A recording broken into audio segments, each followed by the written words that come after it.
Hola, mi nombre es Andrés Montanaro, soy preparador físico desde hace más de 20 años, me especializo en hockey sobre césped.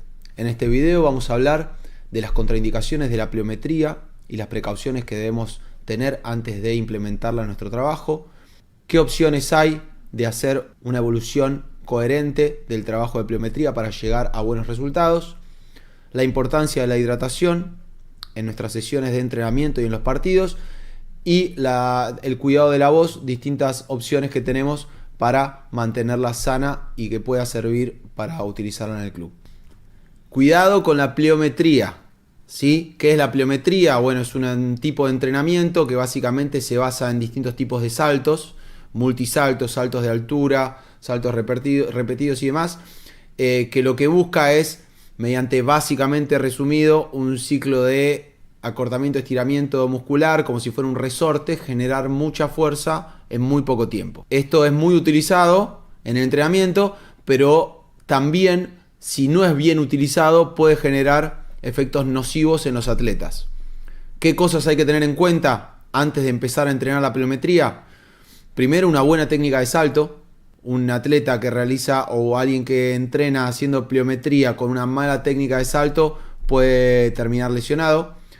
Un buen nivel de fuerza para hacer pliometría. Hay autores que recomiendan un mínimo para hacer pliometría de tren inferior, en sentadilla levantar un 1,5 del peso corporal, es decir, tener un RM de el peso corporal y un 50% más, mínimo para empezar a entrenar pliometría y que dé beneficios de los que puede dar.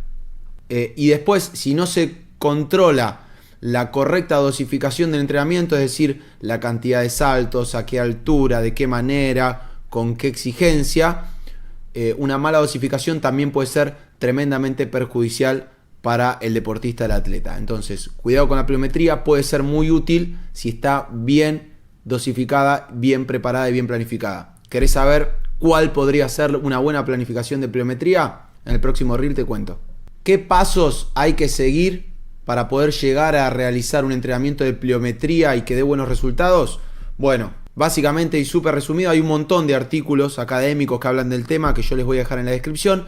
Súper resumido es tener una buena técnica de salto, entrenar bien la técnica de salto antes de empezar a hacerlo en forma sistemática, tener un buen nivel de fuerza, ¿sí? Principalmente para tren inferior, pliometría también se puede utilizar para tren superior, tener un correcto seguimiento de las progresiones, siempre empezar con saltos simples sobre el piso, la superficie no debe ser ni muy dura ni muy blanda, puede ser saltos horizontales, saltos verticales en el lugar, sin buscar ninguna altura específica y empezar a trabajar la técnica. Después ir pasando a diferentes dificultades, quizá aumentar la altura del salto hasta llegar a un cajón o una altura determinada, limitando la caída. Después sí pasar a caídas mínimas y a medida que se va mejorando en todos estos aspectos, ir aumentando la dificultad. ¿Sí? También en alguna de la bibliografía que les dejo hay distintas progresiones en cuanto a dificultad e intensidad en el entrenamiento de pliometría. Por último, los que se deberían dejar para el final son todos los saltos en profundidad, es decir, los que arrancan con una caída, el conocido como drop jump, ¿sí? Que arranco desde un cajón, caigo y de ahí busco saltar a una determinada altura, que son bien hechos, muy provechosos para el entrenamiento de los deportistas, y también los saltos con carga, es decir, con una carga adicional al atleta. Estos requisitos, estas características también aplican para el entrenamiento pliométrico de tren superior, todo lo que es con pelotas medicinales o trabajos en el piso de flexión y extensión de brazos, pueden trabajarse también como pliometría, siguiendo también estas mismas condiciones. Y siempre tener en cuenta una dosificación apropiada, respetando y controlando la cantidad de saltos y la cantidad de empujes en el caso del tren superior por sesión para no sobrecargar al deportista. ¿Qué tan importante es tomar agua durante los entrenamientos o los partidos? Muy importante. Hay estudios que demostraron que con un 2% de pérdida de hidratación aumenta la frecuencia cardíaca, aumenta el calor corporal, disminuye el rendimiento en un montón de aspectos, ni hablar de cuando puede llegar a afectar la salud. El sudor es una de las principales herramientas que tiene el cuerpo para bajar la temperatura corporal, para eliminar calor. Mientras mayor sea la temperatura ambiente, más se suda, más líquido se pierde. Por lo tanto, el nivel de hidratación de las deportistas y los deportistas está atado a las cuestiones climáticas, a cuestiones particulares, personales de cada individuo. Entonces, lo ideal es siempre tener el asesoramiento profesional de una nutricionista o un nutricionista. Pero como tips básicos, tener establecido durante la sesión de entrenamiento los tiempos para hidratarse, fomentar algo que se potenció mucho en la pandemia, que fue que cada uno lleve su botellita, su recurso para hidratarse, y que cada un periodo determinado, algunos autores sugieren 15 minutos, tomar pequeñas cantidades de líquido, si es líquido con suplemento deportivo o los líquidos que ya vienen preparados para deportistas, también mucho mejor.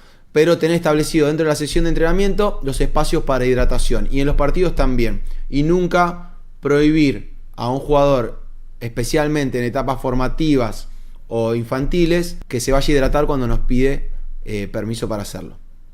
¿Te quedaste sin voz en algún momento de tu trabajo en el club? Es muy común y es algo que tenemos que tratar de evitar, ya que la voz es una de las herramientas principales que tenemos para utilizar en nuestro trabajo.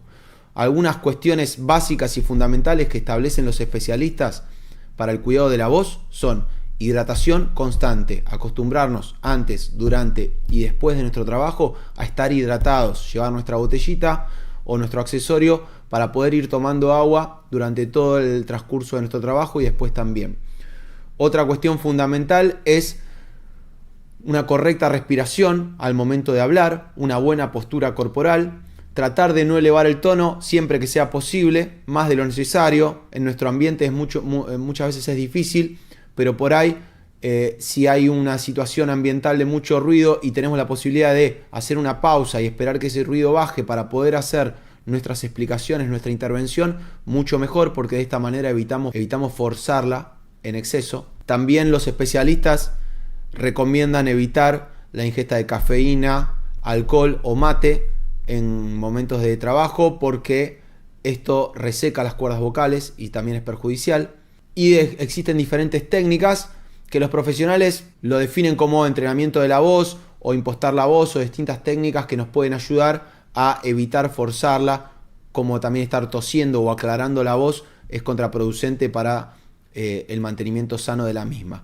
Pero desde el club, por ahí, unas herramientas básicas que podemos utilizar son el silbato o distintos tipos de señas o aplauso para evitar estar hablando todo el tiempo y de esta forma darle algún descanso a la voz durante nuestra jornada laboral.